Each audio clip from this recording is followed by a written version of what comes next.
आप सभी भाई बहनों का आध्यात्मिक ज्ञानात्मक चैनल की संध्या बेला ज्ञान कक्षा में एक बार फिर स्वागत है। आज की चर्चा का विषय है सतोगुण का हाथ पकड़े रहो। देखिए, आज के शब्द ये बहुत ही गहन चिंतन के हैं। सतोगुण का हाथ पकड़े रहो का बहुत ही अलग अलग भाव रूपी अर्थ हैं। इनके अलग अलग भावार्थ हैं। जैसे हम संसार में देखिए, अपनी गाड़ी लेते हैं तो हम बीमा पॉलिसी लेते हैं। जैसे हम कहते हैं ना, बारिश हो रही हो तो हम छाता लेके चलते हैं, हम भीगते नहीं है। इसी तरह देखिए, सतोगुण का हाथ पकड़े रहो का बहुत ही गहरे अर्थ है। जैसे बच्चा कहीं भी चलता फिरता है तो वो माता पिता की उंगली पकड़ लेता है, तो वो अपने आप को सुरक्षित समझता है। ठीक इसी तरह छोटा बच्चा होता है तो वो माता की गोद में बैठ जाता है। ये सभी स्थितियों की अलग अलग भावार्थ हैं। इसका अभिप्राय क्या है कि आपको हमें अपने मिले हुए जीवन में सात्विक दिनचर्या रखनी है, गुरु की आज्ञा में रहना है, शास्त्रों में कही गई बातों के अनुसार अपनी दिनचर्या एक व्यवस्थित रखनी है। क्योंकि शास्त्रों में ही कहा गया ये करो ये मत करो। जिसके लिए मना किया गया उसको नहीं करना चाहिए। यदि हमने शास्त्र नहीं भी गंभीर रूप से पढ़े, तब भी देखिए, हम अपने मिले हुए जीवन में जो जो चीजों से हमें माता पिता या गुरुजन हमें मना करते हैं, शास्त्र हमें मना करते हैं, और तो और देखिए, हम जिस देश विदेश में भी रहते हैं, वहाँ की सरकारों द्वारा भी कुछ नियम बने होते हैं। वो नियम भी, कायदे कानून जो बने होते हैं, उसमें भी हमारा भी हित होता है, अन्य मनुष्यों का भी हित होता है। ये सभी स्थितियों को जब मनुष्य गहरे तल पर चिंतन करता है, तो आप पाओगे कि सरकारी नियम भी जितने भी बने होते हैं, उसमें भी आपका हमारा प्रत्यक्ष रूप से अप्रत्यक्ष रूप से कल्याण ही छिपा होता है। जैसे माता पिता अपने बच्चों को बार बार कहते हैं, पढ़ लो लिख लो, अपने समय का सदुपयोग करो, आवारागर्द मत हो। ठीक इसी तरह हम सभी आत्मा में भी देखिए परमात्मा के छोटे छोटे बच्चे हैं। हम भी परमात्मा का जब कहना नहीं मानते तो फिर बाद में हमें पछताना होता है। अक्सर ऐसे कितने ही देखिए बड़े बुजुर्ग हैं जो अक्सर ये शिकायत अपने आप से करते हैं कि काश हमने अपने माता पिता का कहना माना होता, काश हमने अपने गुरुजनों की आज्ञा में रहते हुए अपने जीवन को एक व्यवस्थित किया होता। तो ये सभी स्थितियां जब हम बाद में पछताते हैं, इससे पूर्व ही यदि समय के रहते हुए हम अपनी समझ को सात्विक बना लेते हैं, ब्रह्म मुहूर्त में उठने का अपना एक प्रयास बना लेते हैं, अभ्यास जगा लेते हैं, स्वभाव बना लेते हैं, संस्कार जगा लेते हैं। आरंभिक स्थितियों में ये बातें अच्छे नहीं लगती, क्योंकि रजोगुण का अलग आकर्षण है। सत्वगुण आरंभिक स्थितियों में किसी को भी अच्छा नहीं लगता। अब बच्चे को भी जब नर्सरी कक्षा में, प्ले स्कूल में भेजा जाता है तो बच्चा रोते धोते ही जाता है। उसको जबरदस्ती माता पिता छोड़ के आते हैं, क्योंकि भौतिक शिक्षा लेना भी अनिवार्य होता है। जैसे हम बार बार कहते रहते हैं कि हमने यदि आध्यात्मिक शिक्षा को अपने ध्यान में रखा होता, ये सत्वगुण का हाथ का अभिप्राय देखिए आध्यात्मिक शिक्षा से है, आध्यात्मिक ज्ञान से है। वैसे तो शास्त्रों में बार बार कहा जाता है कि हम सभी आत्मा ज्ञान युक्त हैं, हम सभी आत्मा चेतन हैं। क्योंकि परमात्मा को तो देखिए परम चेतन कहा जाता है, परम आत्मा कहा जाता है। यानी कि परमात्मा के साथ एक परम शब्द जुड़ा हुआ है। हमारे आपके साथ तो देखिए परम शब्द नहीं जुड़ा हुआ। हम एक साधारण आत्मा है, पुरुष भी कहा जाता है। परमात्मा को देखिए परम पुरुष कहा जाता है। और जब जब कोई मनुष्य सात्विक स्थिति अपनी मजबूत बना लेता है तो उसको महापुरुष भी कहा जाता है। ये सभी स्थितियों को हमें ज्ञान पूर्वक चिंतन करना होगा। यानी कि हमें कुल मिलाकर अपने मिले हुए जीवन में सत्वगुण का हाथ पकड़ना है। सत्वगुण का हाथ पकड़ने का अभिप्राय परमात्मा की स्मृति बनाए रखना है। हमें अपना अनुशासित जीवन व्यतीत करना है। हमें एक व्यवस्था में रहते हुए अपनी दिनचर्या रखनी है। देखिए, हम सभी भाई बहन अपने अपने जीवन में अपनी आवश्यकताओं की पूर्ति के लिए हमें पुरुषार्थ भी करना होता है। ये जो शास्त्रों में 4 प्रकार के जो पुरुषार्थ किए गए, धर्म अर्थ काम मोक्ष। धर्म का अभिप्राय देखिए सत्वगुण से लिया जाता है। धर्म का अभिप्राय किसी संप्रदाय से नहीं, अपने कर्तव्य कर्मों को निभाने से होता है। उस धर्म का अभिप्राय होता है कि हम उस व्यवस्था के अधीन अपने आप को एक व्यवस्थित रखें, ताकि हम स्वयं भी सुखी हों और अन्य मनुष्य भी सुखी हों, प्रकृति के अन्य जीव भी सुखी हों। अक्सर मैं देखिए आपके हमारे जीवन में ये जो लाल बत्ती हरी बत्ती आती है, यातायात के नियमों का पालन करना होता है, इससे मैं धर्म को जोड़ देता हूँ, क्योंकि ये बहुत ही एक सरल और सटीक उदाहरण होते हैं। जब जब आपको हमें लाल बत्ती मिलती है तो हमें रुकना चाहिए। क्यों रुकना चाहिए? क्योंकि उस समय विशेष में दूसरों के लिए हरी बत्ती होती है। जिन जिन के लिए हरी बत्ती होती है वही वह अपने वाहन को आगे ले जाते हैं, तो फिर वो अपनी मंजिल की ओर बढ़ते हैं। और जब हमारी लाल बत्ती होती है तो हम रुकते हैं, यानी कि दूसरों को फिर हम जाने देते हैं। तो ये एक व्यवस्था है। जब हमारी हरी बत्ती होती है तो हम चलते हैं, दूसरे रुक जाते हैं। यानी कि आपसी सहयोग में ही समाज में सभी मनुष्यों का, समाज के अन्य जीवों का भी एक कल्याण छिपा होता है। अब देखिए संसार में अलग अलग जो प्रकृति में एक दिन रात बने हुए हैं, अलग अलग प्रकार की ऋतुएं हैं।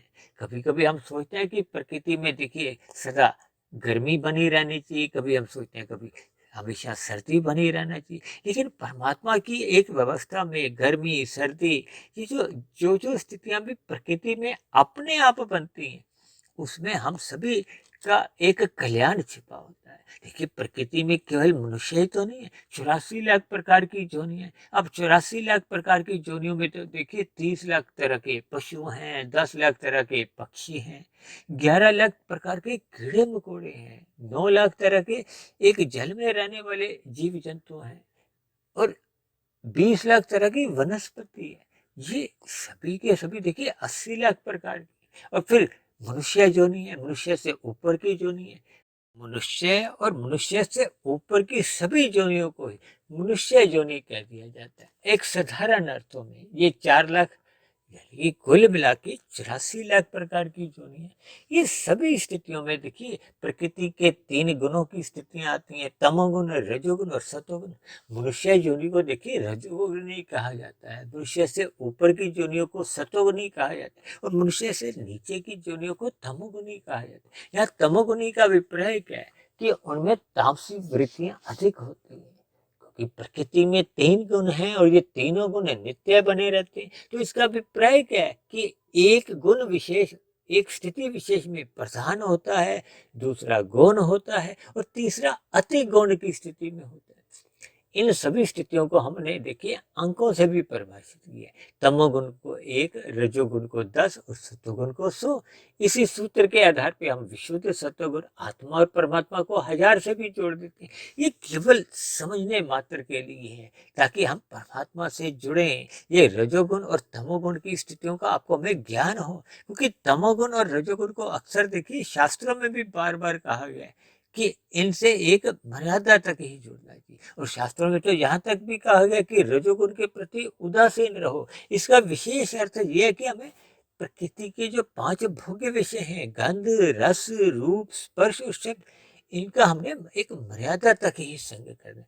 इनका भावार्थ केवल यही तक ही है कि इनके प्रति उदासीन रहो, इनको रस बुद्धि से मत भोगो, इनको आवश्यकता अनुसार, यानी कि स्थूल शरीर की आपके हमारी जितनी आवश्यकताएं हैं उतने तक ही इसको सीमा में रखो, ताकि आपके हमारे स्थूल शरीर का एक जीवन निर्वाह चलता रहे। जबकि स्वभाव से तो आपके हमारे स्थूल शरीर देखिए तामसिक कहे गए हैं। ये पृथ्वी जल अग्नि वायु आकाश के हैं।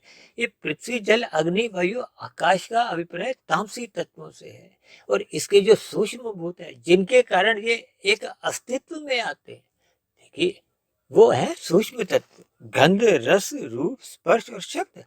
गंध से पृथ्वी तत्व की उत्पत्ति होती है, रस से जल तत्व की, रूप से अग्नि तत्व की, स्पर्श से वायु की, और शब्द से आकाश तत्व की। इन सूक्ष्म भूतों को देखिए शास्त्रों में तन्मात्रा भी कहा जाता है, भोग विषय भी कह दिया जाता है। भोग विषय इसलिए कह दिया जाता है क्योंकि इन भोग विषयों के कारण ही आपके बड़े स्थूल शरीर का एक निर्माण होता है। ये देखिए इन सभी स्थितियों को हमें ज्ञान पूर्वक समझना चाहिए। जब जब हम इन सभी स्थितियों को ज्ञान पूर्वक समझते हैं तो फिर हमें प्रकृति के 3 गुणों का एक बोध होने लगता है। देखिए शास्त्रों में इन 3 गुणों की जितनी जितनी स्थितियां बताई गई हैं उनको हमें ज्ञान पूर्वक समझना चाहिए। अब तमोगुण को देखिए नींद से भी जोड़ा जाता है, पदार्थों से भी जोड़ा जाता है, अनैतिक कार्यों से भी जोड़ा जाता है, छल कपट ठगी हेरा फेरियों से भी जोड़ा जाता है, निषेध कर्मों से भी जोड़ा जाता है, यानी पाप कर्मों से भी जोड़ा जाता है। इन सभी स्थितियों के अलग अलग भावार्थों को हमें समझना होता है, और ये पहचान तभी होती है जब मनुष्य अपनी स्थिति को ज्ञान में बनाता है, सत्वगुण का संग करता है। सत्वगुण का संग करना मात्र ही एक सत्संग की स्थिति होती है। इसीलिए तो शास्त्रों में देखिए 4 प्रकार की पशु वृत्तियां बताई गई है। आहार, मैथुन, निद्रा, भय। ये 4 वृत्तियां जो ये पशु के साथ अधिक जोड़ेगी। हालांकि ये देखिए सभी स्थितियां आपके हमारे जीवन में भी रहती हैं। जबकि शास्त्रों में कहा गया है कि मनुष्य को सत्संग करना होगा। सत्संग करने से फिर ये जो 4 पशु वृत्ति हैं, ये आपके हमारे जीवन में अनीतिगत कार्य नहीं करवाती। यानी इन 5 वृत्तियों में 4 वृत्तियों को नियंत्रण में लाने के लिए हमें सत्संग में स्थित होना आवश्यक है। सतोगुण की लगाम को अब भगवान श्री कृष्ण ने तो इन 5 भोग्य विषयों को 5 घोड़ों से एक दृष्टांत रूप में समझाया है। मनुष्य को एक रथ की संज्ञा दी है। इसीलिए तो भगवान श्री कृष्ण ने अर्जुन के रथ के 5 घोड़ों की लगाम को अपने हाथ में रखकर यही एक उपदेश दिया है। ये 5 भोग्य विषय क्या है? क्योंकि ये 5 भोग्य विषयों में ही ये सभी स्थितियां भोगों की आ जाती हैं। आहार, मैथुन, निद्रा, भय, ये सब स्थितियां इनमें अपने आप ही आने लगती हैं। लेकिन जब तक हम इनको सतोगुण की लगाम से, देखिए सतोगुण का हाथ कहो, लगाम कहो, ये सब एक ही संदेश देते हैं। अलग अलग भावार्थ हमें समझने होंगे। इनके अलग अलग स्थितियों का अभिप्राय क्या है? क्योंकि शास्त्रों में ही कहा गया है ये रजोगुण आपको में विषय भोगों को अमर्यादित भोगने के लिए एक आकर्षित करता रहता है। देखिए अब संसार में ये आप देखते हो ना, माल की क्या स्थिति है। जब कभी आप माल में घूमने जाते हो तो कितने ही प्रकार के जो भोग्य पदार्थ होते हैं वो आपको में आकर्षित करते हैं। आप एक शर्ट पसंद करते हो, फिर दूसरी, फिर तीसरी, कभी कुछ एक पदार्थ खाते हो, कभी कोई दूसरा पेयजल पीते हो। यानी कि कुल मिलाकर आपके हमारे स्थूल शरीर की अवस्थाओं से आगे निकलते हुए आपकी हमारी भोग इच्छाएं जगाते हैं। ये विज्ञापन की दुनिया भी आपको हमें अमर्यादित विषय भोगों की ओर आकर्षित करती है। तभी तो ये 24/7 जो स्लोगन आजकल कलयुग में एक साधारण मनुष्य को आकर्षित किए हुए है। आप फोन घुमाओ तो आप घर बैठे कुछ भी सामान मंगवा लेते हो, खाना पीना जब चाहो आप खा सकते हो। ये सभी अनियंत्रित विषय भोग ये रजोगुण की गलियों में आवारागर्द करने लगते हैं। क्योंकि रजोगुण में रहते हुए ये संसारी आकर्षण आपको में भ्रमित करते हैं। और जब जब मनुष्य इन रजोगुणों को बिना सतोगुण की लगाम से इनका संग करता है, भोग करता है, यानी कि ज्ञान में स्थिति में न रहते हुए, देखिए सतोगुण का अभिप्राय ज्ञान से लिया जाता है। जब जब हम देखिए धुंधली स्थिति में होते हैं, अब रजोगुण को हम धुंधली स्थिति से कहते हैं क्योंकि रजोगुण में किए गए कर्मों का आपको में ऐसा बोध नहीं होता कि ये भविष्य में क्या फल लेकर आएंगे। क्योंकि जैसे हम गाड़ी धुंध में चलाते हैं तो हमें अधिक दूरी का नजर नहीं आता, इसलिए तो हम धीरे धीरे चलाते हैं।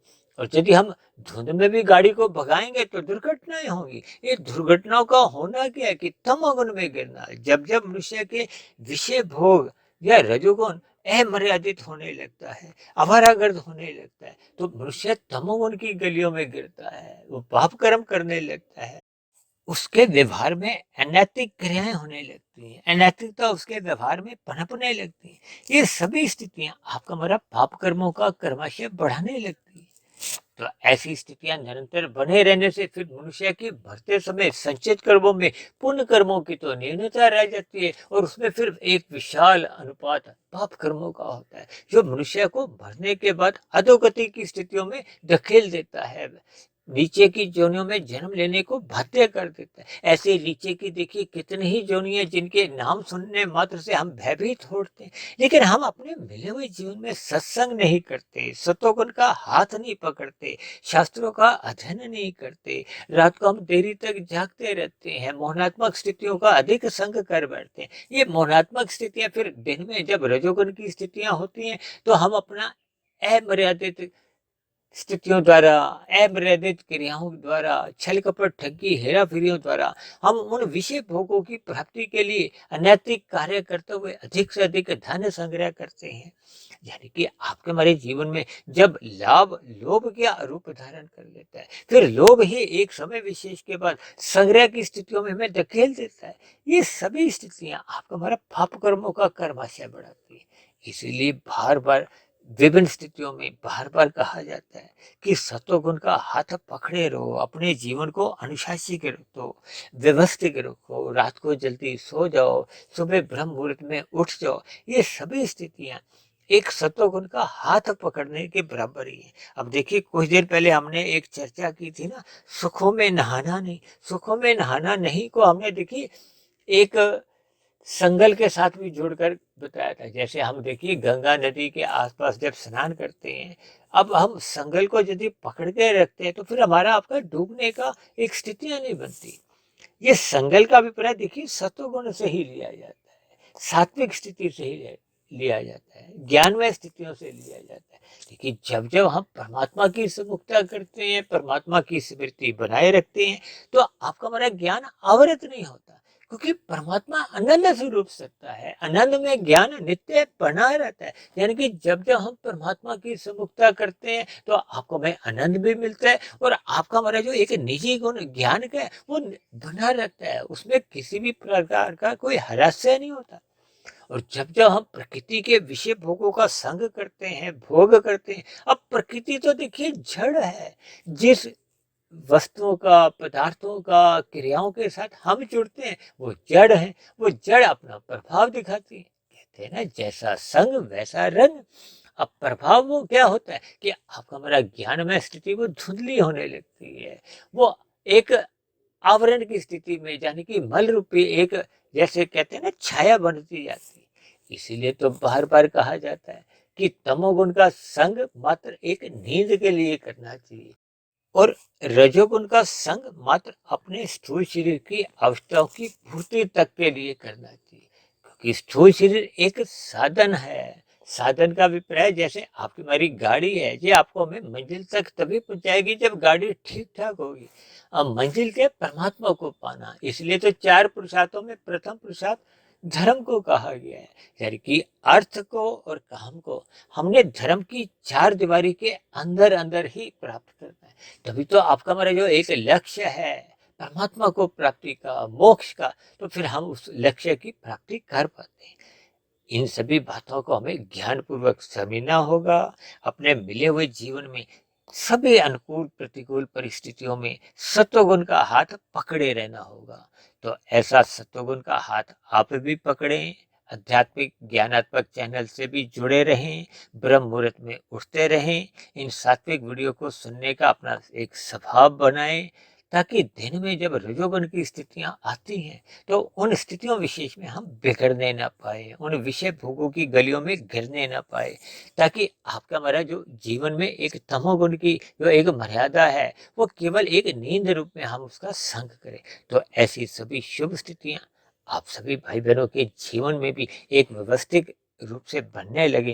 यानी कि सत्वगुण का हाथ हम सदा ही अपने मिले हुए जीवन में पकड़े रहें, परमात्मा की स्मृति बनाए रहें, शास्त्रों के अनुरूप ही अपनी दिनचर्या एक व्यवस्थित रखें, और ब्रह्म मुहूर्त में उठने का अपना स्वभाव यानी संस्कार सदा जगाए रखें। तो ऐसी सभी शुभ स्थितियां बनने के लिए मेरी ओर से आप सभी भाई बहनों को बहुत बहुत शुभकामनाएं। इन्हीं शब्दों के साथ आज की चर्चा विशेष को यहीं विश्राम देते हैं। कल सुबह फिर मिलते हैं ब्रह्म मुहूर्त उपदेश कक्षा में। तब तक आप अपने आध्यात्मिक मित्र सुधीर भाटिया फकीर को इजाजत दें। आप सभी भाई बहनों को बहुत बहुत शुभ रात्रि, और सुबह ब्रह्म मुहूर्त में उठने के लिए मेरी ओर से आप सभी भाई बहनों को बहुत बहुत शुभकामनाएं। फिर भी चर्चा संबंधित आपके मन में कोई प्रश्न हो, कोई मेरी कही गई बातों पर आपको कोई आपत्ति हो, तो नीचे दिए गए कमेंट्स बॉक्स पर जाकर आप अपना प्रश्न, अपनी आपत्ति को लिख सकते हैं। तो चर्चा विषय को ध्यानपूर्वक सुनने के लिए आप सभी भाई बहनों का बहुत बहुत धन्यवाद।